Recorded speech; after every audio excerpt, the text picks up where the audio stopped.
Би өнөөдөр хүртэл дуугаад байсан. Яг зүгээр ингээд тухайн үед бол би даваагаас улс төрчид яд өгч ирэх би ойлгоод байсан байхгүй юу. Манай даваач 98 дарга байсан юм. Манай даваач тухайн үед Монгол улс авилгал өгнө гэж хэлжсэн байхгүй юу. Тэр үед авилгал гэдэг үг хинт мэдэхгүй байсан. Тэгэхэд Бацаанд манай хоёр ганц гарчаад үгүй манай Монгол улс авилгал байна. Авилгалтаа сүндэм гэж анх хэлсэн шүү дээ. Бүгдээрээ мэддэг мөрчөөс бүгдээрээ бүдсэл хэлсэн дуугаа байгаад байсан. Айгаад энэ хоёроос бүгд ингэ гөл байсан байхгүй юу. Тэгэхэд Бацаанд манай хоёр гарчаад үгүй манай Монгол улс авилгал гэж юм байна. Авилгал.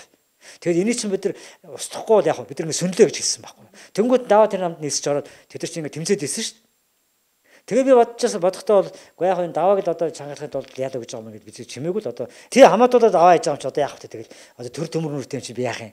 Нэгэн л одоо давааг шорон тэхэр болдгоо нөө даваа чирээс дотоод айлд орж байгаа өнөхөр байхгүй юу. Түүсээр гадна л байж гисэн. Тэр чинь хуулиараа болоо шүү дээ. Компани хуулиараа бол төлөөлөлтсөн зүйл чинь хурал